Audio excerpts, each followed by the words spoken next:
Alright, today I picked up this, and it's upside down, Nightwishes Once for about £3 today. Impulse buy, saw it and I thought must have. Knowing nothing about the album, I went a bit blind. And these are kind of my first impressions of the album. Okay, where do I start with this? To be fair, I kind of find Once as kind of a weak point in the Nightwish discography. I'm not too sure why that is. I just kind of feel the album lacks a lot of the magic that Oceanborn, the one before it, and Wishmaster, the one before that, has. I mean, Wishmaster's got tracks like Wonderlust, Bear Grace Misery, Wishmaster, The Kinslayer, Dead Boy's Poem. I mean, how could you not love Dead Boy's Poem? And I can't remember anything on Oceanborn off the top of my head now, because I've only really listened to that album once or twice now. I still don't have a physical copy of that one, but I'll buy it from Amazon sooner or later. Now, I think a big problem with this album is I just can't seem to remember much about the album, which is often a sign that I'm not enjoying it. I mean, it does have some great moments. I mean, a lot of the choruses in the first 4 tracks are pretty good. I mean, the melody, the piano melody at the start of Nemo is pretty melodic, and it's very fresh, and it starts off nicely.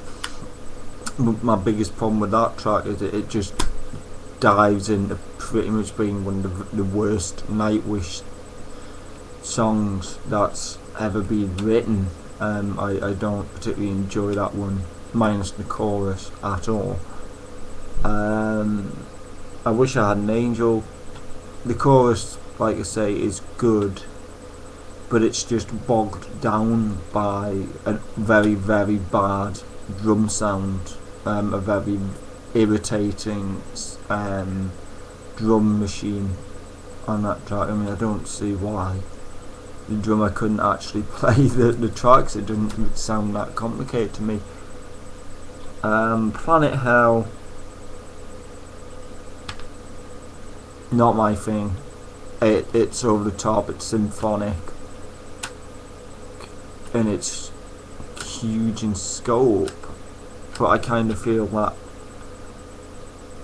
if you are going to pretty much be huge in every scope on every single track on the album, there is no variety in what you actually do. Because take like some of the stuff on Imaginarium, for instance. There are 2 tracks where the orchestral stuff isn't used, and I think that might be both the track in Finish at the very start, which I can't remember the title of, well, I can't pronounce the title of, and I'm tempted to say Slow Love Slow, but I think there might be just the odd bit of orchestration at the very end of the album. Sorry, end of the track.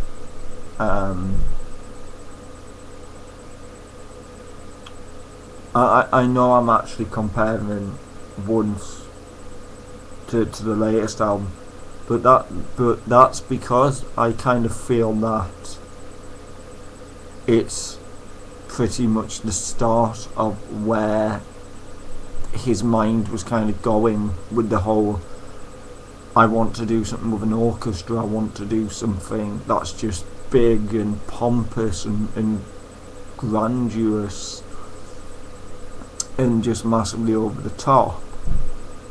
It works on Imaginarium because there's enough twists and turns to keep me as a listener interested. I mean, there's a spaghetti western style C section on what, it's one of the tracks in the album, and the name escapes me at this very moment in time. There's a section in Scare Tale I always remember because there's like a heavy bass. There's quite a heavy groove in one of the section, like sort of, it's almost dancey, like you could dance to it, but it's like so out of place, it's just totally bizarre. But Once, unfortunately, doesn't really have that. It's a bit predictable.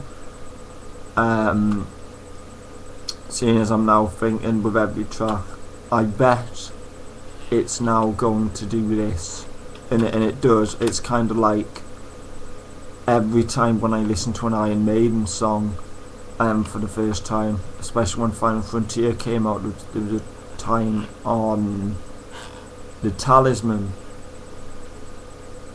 and there's a section where I thought, I bet this moment there is just going to be a huge galloping section, and it just happened. I mean, Steve Harris's songwriting is slightly getting a bit predictable now, which is Once's problem. The songwriting's just too predictable and there aren't any major surprises there, and it just kind of feels like the band is in a bit of a sour place. It just feels that like a lot of the band can't be, well, two members especially can't be bothered to actually give it the very best, even though the whole album is produced majestically and it just sounds incredible.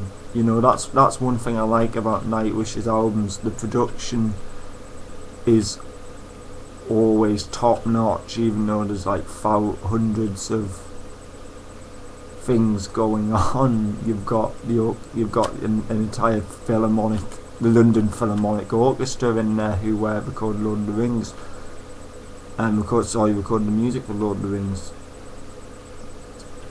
And and nothing's muddied. I can hear pretty much all the sections, especially the horns and the brass. I mean, they do some very peculiar things on this album. Not to say it's a bad thing, but I'm gonna record a different video when I've actually listened to this a few more times, and so I can give a bit more of a detailed review, because this is based upon 4 or 5 listens of this album, mainly because I got Opeth's Watershed today as well, and that's just blown me away on very first listen. But I will do another one about this album, especially when I hear it a few more times.